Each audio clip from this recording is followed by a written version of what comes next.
the interplay of energy on the horizon. The clarity of the usher brought a new impetus to my recapitulation.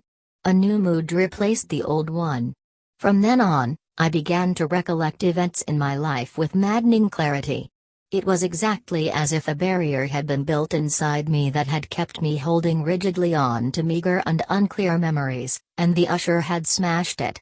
My memory faculty had been for me, prior to that event, a vague way of referring to things that had happened, but which I wanted most of the time to forget. Basically, I had no interest whatsoever in remembering anything of my life. Therefore, I honestly saw absolutely no point in this futile exercise of recapitulating, which Don Juan had practically imposed on me.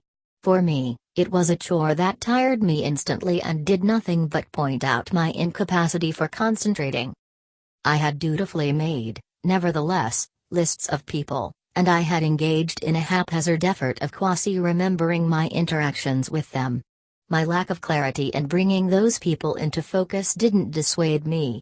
I fulfilled what I considered to be my duty, regardless of the way I really felt.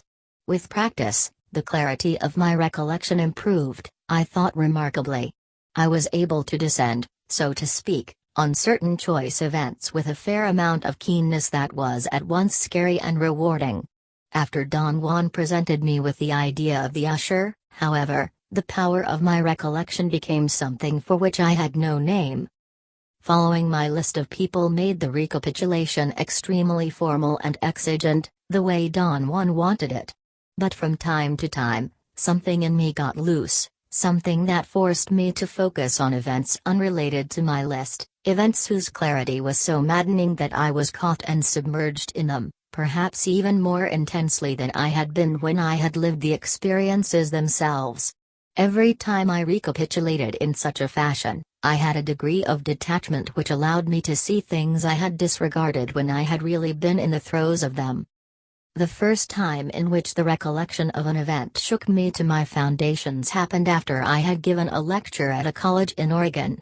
The students in charge of organizing the lecture took me and another anthropology friend of mine to a house to spend the night.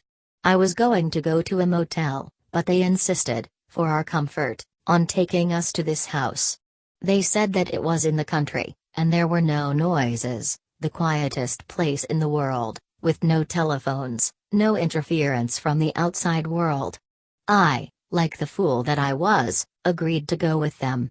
Don Juan had not only warned me to always be a solitary bird, he had demanded that I observe his recommendation, something that I did most of the time, but there were occasions when the gregarious creature in me took the upper hand. The committee took us to the house, quite a distance from Portland, of a professor who was on sabbatical. Very swiftly, they turned on the lights inside and outside of the house, which was located on a hill with spotlights all around it. With the spotlights on, the house must have been visible from 5 miles away. After that, the committee took off as fast as they could, something that surprised me because I thought they were going to stay and talk. The house was a wooden A-frame, small, but very well constructed. It had an enormous living room and a mezzanine above it where the bedroom was. Right above, at the apex of the A-frame, there was a life-size crucifix hanging from a strange rotating hinge, which was drilled into the head of the figure. The spotlights on the wall were focused on the crucifix. It was quite an impressive sight, especially when it rotated, squeaking as if the hinge needed oil. The bathroom of the house was another sight. It had mirrored tiles on the ceiling, the walls, and the floor, and it was illuminated with a reddish light. There was no way to go to the bathroom without seeing yourself from every conceivable angle. I enjoyed all those features of the house, which seemed to me stupendous. When the time came for me to go to sleep, however, I encountered a serious problem because there was only one narrow, hard, quite monastic bed and my anthropologist friend was close to having pneumonia, wheezing and retching phlegm every time he coughed. He went straight for the bed and passed out. I looked for a place to sleep. I couldn't find one. That house was barren of comforts. Besides, it was cold. The committee had turned on the lights, but not the heater. I looked for the heater. My search was fruitless, as was my search for the switch to the spotlights or to any of the lights in the house, for that matter. The switches were there on the walls, but they seemed to be overruled by the effect of some main switch. The lights were on, and I had no way to turn them off. The only place I could find to sleep was on the thin throw rug, and the only thing I found with which I could govern myself was the tanned hide of a giant French poodle. Obviously, it had been the pet of the house and had been preserved. It had shiny black marble eyes and an open mouth with the tongue hanging out. I put the head of the poodle's skin toward my knees. I still had to cover myself with the tan rear end, which was on my neck. Its preserved head was like a hard object between my knees, quite unsettling. If it had been dark, it wouldn't have been as bad. I gathered a bundle of washcloths and used them as a pillow. I used as many as possible to cover the hide of the French poodle the best way I could. I couldn't sleep all night. It was then, as I lay there cursing myself silently for being so stupid and not following Don Juan's recommendation, that I had the first maddeningly clear recollection of my entire life. I had recollected the event that Don Juan had called the usher with equal clarity, but my tendency had always been to half disregard what happened to me when I was with Don Juan, on the basis that in his presence anything was possible. This time, however, I was alone. Years before I met Don Juan, I had worked painting signs on buildings. My boss's name was Luigi Palma. One day Luigi got a contract to paint a sign, advertising the sale and rental of bridal gowns and tuxedos, on the back wall of an old building. The owner of the store in the building wanted to catch the eye of possible customers with a large display.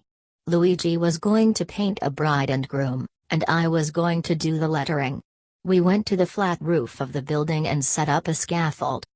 I was quite apprehensive, although I had no overt reason to be so.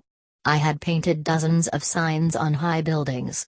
Luigi thought that I was beginning to be afraid of heights, but that my fear was going to pass. When the time came to start working, he lowered the scaffold a few feet from the roof and jumped onto its flat boards. He went to one side, while I stood on the other in order to be totally out of his way. He was the artist. Luigi began to show off. His painting movements were so erratic and agitated that the scaffold moved back and forth. I became dizzy.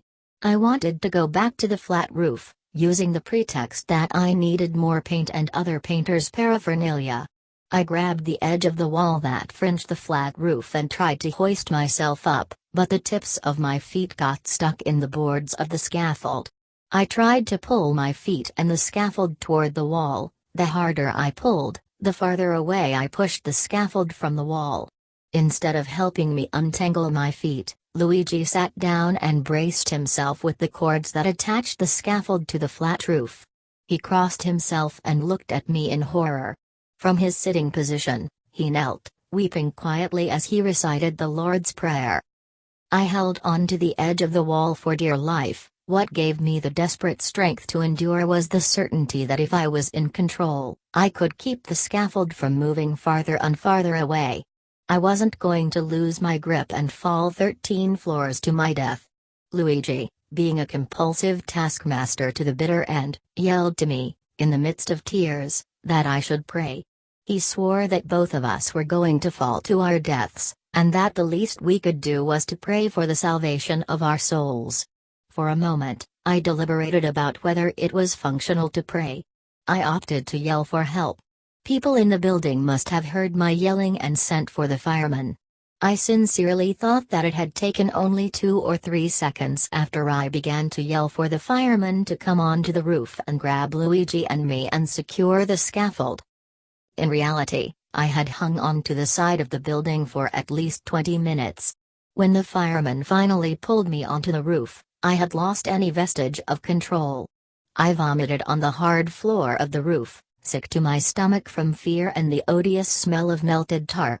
It was a very hot day, the tar on the cracks of the scratchy roofing sheets was melting in the heat. The ordeal had been so frightening and embarrassing that I didn't want to remember it, and I ended up hallucinating that the firemen had pulled me into a warm, yellow room. They had then put me in a supremely comfortable bed, and I had fallen peacefully asleep, safe, wearing my pajamas, delivered from danger. My second recollection was another blast of incommensurable force. I was talking amiably to a group of friends when, for no apparent reason I could account for, I suddenly lost my breath under the impact of a thought, a memory, which was vague for an instant and then became an engrossing experience. Its force was so intense that I had to excuse myself and retreat for a moment to a corner. My friends seemed to understand my reaction. They disbanded without any comments. What I was remembering was an incident that had taken place in my last year of high school. My best friend and I used to walk to school, passing a big mansion with a black wrought iron fence at least 7 feet high and ending in pointed spikes. Behind the fence was an extensive, well-kept green lawn, and a huge, ferocious German Shepherd dog. Every day, we used to tease the dog and let him charge at us. He stopped physically at the wrought iron fence, but his rage seemed to cross over to us. My friend delighted in engaging the dog every day in a contest of mind over matter. He used to stand a few inches from the dog's snout, which protruded between the iron bars at least 6 inches into the street, and bare his teeth, just like the dog did. "Yield, yield!" my friend shouted every time. "Obey! Obey! I am more powerful than you." His daily displays of mental power, which lasted at least 5 minutes, never affected the dog, outside of leaving him more furious than ever. My friend assured me daily, as part of his ritual, that the dog was either going to obey him or die in front of us of heart failure brought about by rage. His conviction was so intense that I believed that the dog was going to drop dead any day. One morning, when we came around, the dog wasn't there. We waited for a moment, but he didn't show up. Then we saw him, at the end of the extensive lawn. He seemed to be busy there, so we slowly began to walk away. From the corner of my eye, I noticed that the dog was running at full speed, toward us. When he was perhaps 6 or 7 feet from the fence, he took a gigantic leap over it. I was sure that he was going to rip his belly on the spikes. He barely cleared them and fell onto the street like a sack of potatoes. I thought for a moment that he was dead, but he was only stunned. Suddenly, he got up, and instead of chasing after the one who had brought about his rage, he ran after me. I jumped onto the roof of a car, but the car was nothing for the dog. He took a leap and was nearly on top of me. I scrambled down and climbed the first tree that was within reach, a flimsy little tree that could barely support my weight. I was sure that it would snap in the middle, sending me right into the dog's jaws to be mauled to death. In the tree, I was nearly out of his reach. But the dog jumped again, and snapped his teeth, catching me by the seat of my pants and ripping them. His teeth actually nicked my buttocks. The moment I was safe at the top of the tree, the dog left. He just ran up the street, perhaps looking for my friend. At the infirmary in school, the nurse told me that I had to ask the owner of the dog for a certificate of rabies vaccination. "You must look into this," she said severely. "You may have rabies already. If the owner refuses to show you the vaccination certificate, you are within your rights to call the police." I talked to the caretaker of the mansion where the dog lived. He accused me of luring the owner's most valuable dog, a pedigreed animal, out into the street. "You better watch out, boy," he said in an angry tone. "The dog got lost. The owner will send you to jail if you keep on bothering us." "But I may have rabies," I said in a sincerely terrified tone. "I don't give a shit if you have the bubonic plague," the man snapped. "Scram." "I'll call the police," I said. "Call whoever you like," he retorted. "You call the police, we'll turn them against you. In this house, we have enough clout to do that." I believed him, so I lied to the nurse and said that the dog could not be found, and that it had no owner. "Oh my God!" the woman exclaimed. "Then brace yourself for the worst. I may have to send you to the doctor." She gave me a long list of symptoms that I should look for or wait for until they manifested themselves. She said that the injections for rabies were extremely painful, and that they had to be administered subcutaneously on the area of the abdomen. "I wouldn't wish that treatment on my worst enemy," she said, plunging me into a horrid nightmare. What followed was my first real depression. I just lay in my bed feeling every one of the symptoms enumerated by the nurse. I ended up going to the school infirmary and begging the woman to give me the treatment for rabies, no matter how painful. I made a huge scene. I became hysterical. I didn't have rabies, but I had totally lost my control. I related to Don Juan my two recollections in all their detail, sparing nothing. He didn't make any comments. He nodded a few times. "In both recollections, Don Juan," I said, feeling myself the urgency of my voice, "I was as hysterical as anyone could be. My body was trembling. I was sick to my stomach. I don't want to say it was as if I were in the experiences, because that's not the truth. I was in the experiences themselves both times. And when I couldn't take them anymore, I jumped into my life now. For me, that was a jump into the future. I had the power of going over time. My jump into the past was not abrupt, the event developed slowly, as memories do. It was at the end that I did jump abruptly into the future, my life now." "Something in you has begun to collapse for sure," he finally said. "It has been collapsing all along, but it repaired itself very quickly every time its supports failed. My feeling is that it is now collapsing totally."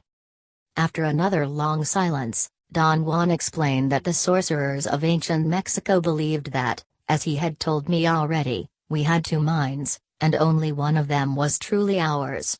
I had always understood Don Juan as saying that there were two parts to our minds, and one of them was always silent because expression was denied to it by the force of the other part. Whatever Don Juan had said, I had taken as a metaphorical way to explain, perhaps, the apparent dominance of the left hemisphere of the brain over the right, or something of the like. "There is a secret option to the recapitulation," Don Juan said. "Just like I told you that there is a secret option to dying, an option that only sorcerers take. In the case of dying, the secret option is that human beings could retain their life force and relinquish only their awareness, the product of their lives. In the case of the recapitulation, the secret option that only sorcerers take is to choose to enhance their true minds. The haunting memory of your recollections," he went on, "could come only from your true mind. The other mind that we all have and share is, I would say, a cheap model, economy strength, one size fits all. But this is a subject that we will discuss later. What is at stake now is the advent of a disintegrating force. But not a force that is disintegrating you. I don't mean it that way. It is disintegrating what the sorcerers call the foreign installation, which exists in you and in every other human being. The effect of the force that is descending on you, which is disintegrating the foreign installation, is that it pulls sorcerers out of their syntax." I had listened carefully to Don Juan, but I couldn't say that I had understood what he had said. For some strange reason, which was to me as unknown as the cause of my vivid recollections, I couldn't ask him any questions. "I know how difficult it is for you," Don Juan said all of a sudden, "to deal with this facet of your life. Every sorcerer that I know has gone through it. The males going through it suffer infinitely more damage than the females. I suppose it's the condition of women to be more durable. The sorcerers of ancient Mexico, acting as a group, tried their best to buttress the impact of this disintegrating force. In our day, we have no means of acting as a group, so we must brace ourselves to face in solitude a force that will sweep us away from language, for there is no way to describe adequately what is going on." Don Juan was right in that I was at a loss for explanations or ways of describing the effect that those recollections had had on me. Don Juan had told me that sorcerers face the unknown in the most common incidents one can imagine. When they are confronted with it, and cannot interpret what they are perceiving, they have to rely on an outside source for direction. Don Juan had called that source infinity, or the voice of the spirit, and had said that if sorcerers don't try to be rational about what can't be rationalized, the spirit unerringly tells them what's what. Don Juan had guided me to accept the idea that infinity was a force that had a voice and was conscious of itself. Consequently, he had prepared me to be ready to listen to that voice and act efficiently always, but without antecedents, using as little as possible the railings of the a priori. I waited impatiently for the voice of the spirit to tell me the meaning of my recollections, but nothing happened. I was in a bookstore one day when a girl recognized me and came over to talk to me.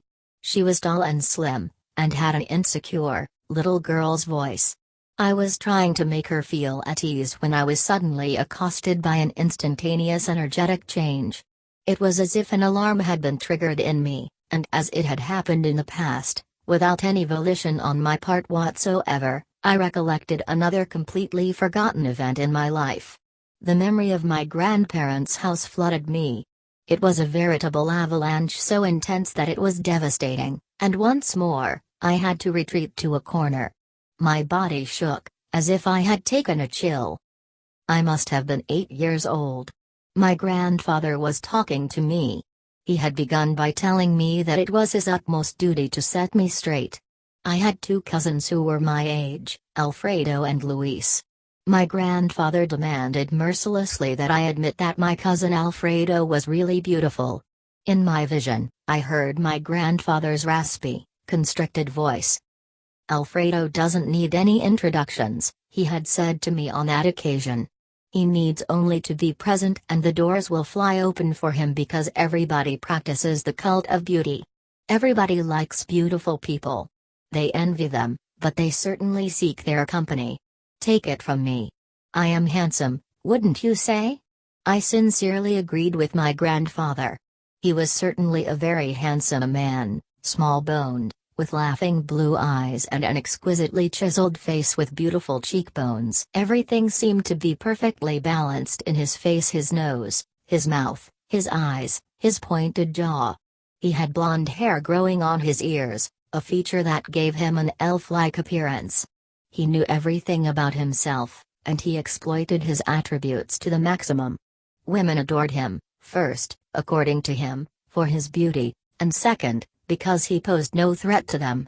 He, of course, took full advantage of all this. "Your cousin Alfredo is a winner," my grandfather went on.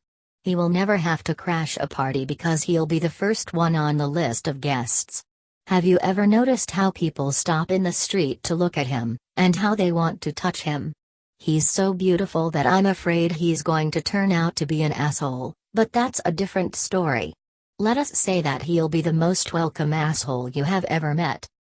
My grandfather compared my cousin Luis with Alfredo. He said that Luis was homely, and a little bit stupid, but that he had a heart of gold. And then he brought me into the picture. "If we are going to proceed with our explanation," he continued, "you have to admit in sincerity that Alfredo is beautiful and Luis is good. Now, let's take you. You are neither handsome nor good. You're a veritable son of a bitch. Nobody's going to invite you to a party. You'll have to get used to the idea that if you want to be at a party, you will have to crash it. Doors will never be open for you the way they will be open for Alfredo for being beautiful, and for Luis for being good, so you will have to get in through the window." His analysis of his 3 grandsons was so accurate that he made me weep with the finality of what he had said. The more I wept, the happier he became. He finished his case with a most deleterious admonition. "There's no need to feel bad," he said, "because there's nothing more exciting than getting in through the window. To do that, you have to be clever and on your toes. You have to watch everything, and be prepared for endless humiliations. If you have to go in through the window," he went on, "it's because you're definitely not on the list of guests, therefore, your presence is not welcome at all, so you have to work your butt off to stay. The only way I know is by possessing everybody. Scream. Demand. Advise. Make them feel that you are in charge. How could they throw you out if you're in charge?" Remembering this scene caused a profound upheaval in me. I had buried this incident so deeply that I had forgotten all about it. What I had remembered all along, however, was his admonition to be in charge, which he must have repeated to me over and over throughout the years. I didn't have a chance to examine this event, or ponder it, because another forgotten memory surfaced with the same force. In it, I was with the girl I had been engaged to. At that time, both of us were saving money to be married and have a house of our own. I heard myself demanding that we have a joint checking account. I wouldn't have it any other way. I felt an imperative need to lecture her on frugality. I heard myself telling her where to buy her clothes, and what the top affordable price should be. Then I saw myself giving driving lessons to her younger sister and going veritably berserk when she said that she was planning to move out of her parents' house. Forcefully, I threatened her with canceling my lessons. She wept, confessing that she was having an affair with her boss. I jumped out of the car and began kicking the door. However, that was not all. I heard myself telling my fiancé's father not to move to Oregon, where he planned to go. I shouted at the top of my voice that it was a stupid move. I really believed that my reasonings against it were unbeatable. I presented him with budget figures in which I had meticulously calculated his losses. When he didn't pay any attention to me, I slammed the door and left, shaking with rage. I found my fiancée in the living room, playing her guitar. I pulled it out of her hands and yelled at her that she embrace the guitar instead of playing it, as if it were more than an object. My desire to impose my will extended all across the board. I made no distinctions. Whoever was close to me was there for me to possess and mold, following my whims. I didn't have to ponder any more the significance of my vivid visions. For an unquestionable certainty invaded me, as if coming from outside me. It told me that my weak point was the idea that I had to be the man in the director's chair at all times. It had been a deeply ingrained concept with me that I not only had to be in charge, but I had to be in control of any situation. The way in which I had been brought up had reinforced this drive, which must have been arbitrary at its onset, but had turned, in my adulthood, into a deep necessity. I was aware, beyond any doubt, that what was at stake was infinity. Don Juan had portrayed it as a conscious force that deliberately intervenes in the lives of sorcerers. And now it was intervening in mine. I knew that infinity was pointing out to me, through the vivid recollection of those forgotten experiences, the intensity and the depth of my drive for control, and thus preparing me for something transcendental to myself. I knew with frightening certainty that something was going to bar any possibility of my being in control, and that I needed, more than anything else, sobriety, fluidity, and abandon in order to face the things that I felt were coming to me. Naturally, I told all this to Don Juan, elaborating to my heart's content on my speculations and inspirational insights about the possible significance of my recollections. Don Juan laughed good-humoredly. "All this is psychological exaggeration on your part, wishful thinking," he said. "You are, as usual, seeking explanations with linear cause and effect. Each of your recollections becomes more and more vivid, more and more maddening to you, because as I told you already, you have entered an irreversible process. Your true mind is emerging, waking up from a state of lifelong lethargy. Infinity is claiming you," he continued. "Whatever means it uses to point that out to you cannot have any other reason, any other cause, any other value than that. What you should do, however, is to be prepared for the onslaughts of infinity. You must be in a state of continuously bracing yourself for a blow of tremendous magnitude. That is the sane, sober way in which sorcerers face infinity." Don Juan's words left me with a bad taste in my mouth. I actually sensed the assault coming on me, and feared it. Since I had spent my entire life hiding behind some superfluous activity, I immersed myself in work. I gave lectures in classes taught by my friends in different schools in Southern California. I wrote copiously.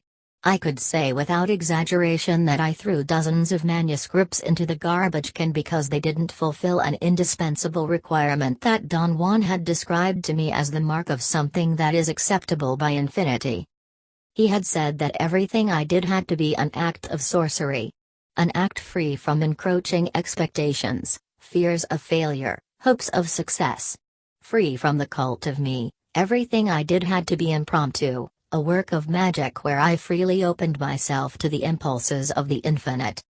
One night, I was sitting at my desk preparing myself for my daily activity of writing. I felt a moment of grogginess. I thought that I was feeling dizzy because I had gotten up too quickly from my mat where I had been doing my exercises. My vision blurred. I saw yellow spots in front of my eyes. I thought I was going to faint. The fainting spell got worse. There was an enormous red spot in front of me. I began to breathe deeply, trying to quiet whatever agitation was causing this visual distortion. I became extraordinarily silent, to the point where I noticed that I was surrounded by impenetrable darkness. The thought crossed my mind that I had fainted. However, I could feel the chair, my desk, I could feel everything around me from inside the darkness that surrounded me. Don Juan had said that the sorcerers of his lineage considered that one of the most coveted results of inner silence was a specific interplay of energy, which is always heralded by a strong emotion. He felt that my recollections were the means to agitate me to the extreme, where I would experience this interplay. Such an interplay manifested itself in terms of hues that were projected on any horizon in the world of everyday life, be it a mountain, the sky, a wall, or simply the palms of the hands. He had explained that this interplay of hues begins with the appearance of a tenuous brushstroke of lavender on the horizon. In time, this lavender brushstroke starts to expand until it covers the visible horizon, like advancing storm clouds. He assured me that a dot of a peculiar, rich, pomegranate red shows up, as if bursting from the lavender clouds. He stated that as sorcerers become more disciplined and experienced, the dot of pomegranate expands and finally explodes into thoughts or visions, or in the case of a literate man, into written words. Sorcerers either see visions engendered by energy, hear thoughts being voiced as words, or read written words. That night at my desk, I didn't see any lavender brush strokes, nor did I see any advancing clouds.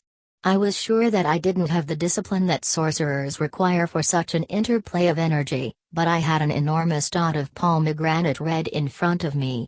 This enormous dot, without any preliminaries, exploded into disassociated words that I read as if they were on a sheet of paper coming out of a typewriter. The words moved at such tremendous speed in front of me that it was impossible to read anything. Then I heard a voice describing something to me. Again, the speed of the voice was wrong for my ears. The words were garbled, making it impossible to hear anything that would make sense. As if that weren't enough, I began to see liverish scenes like one sees in dreams after a heavy meal. They were baroque, dark, ominous. I began to twirl, and I did so until I got sick to my stomach. The whole event ended there. I felt the effect of whatever had happened to me in every muscle of my body. I was exhausted. This violent intervention had made me angry and frustrated. I rushed to Don Juan's house to tell him about this happening. I sensed that I needed his help more than ever. "There's nothing gentle about sorcerers or sorcery," Don Juan commented after he heard my story. "This was the first time that infinity descended on you in such a fashion. It was like a blitz. It was a total takeover of your faculties. Insofar as the speed of your visions is concerned, you yourself will have to learn to adjust it. For some sorcerers, that's the job of a lifetime. But from now on, energy will appear to you as if it were being projected onto a movie screen. Whether or not you understand the projection," he went on, "is another matter. In order to make an accurate interpretation, you need experience. My recommendation is that you shouldn't be bashful, and you should begin now. Read energy on the wall. Your true mind is emerging, and it has nothing to do with the mind that is a foreign installation. Let your true mind adjust the speed. Be silent, and don't fret, no matter what happens." "But, Don Juan, is all this possible? Can one actually read energy as if it were a text?" I asked, overwhelmed by the idea. "Of course it's possible," he retorted. "In your case, it's not only possible, it's happening to you. But why reading it, as if it were a text? I insisted, but it was a rhetorical insistence. It's an affectation on your part, he said. If you read the text, you could repeat it verbatim. However, if you tried to be a viewer of infinity instead of a reader of infinity, you would find that you could not describe whatever you were viewing, and you would end up babbling inanities, incapable of verbalizing what you witness. The same thing if you tried to hear it. This is, of course, specific to you. Anyway, infinity chooses. The warrior traveler simply acquiesces to the choice. But above all, he added after a calculated pause, don't be overwhelmed by the event because you cannot describe it. It is an event beyond the syntax of our language.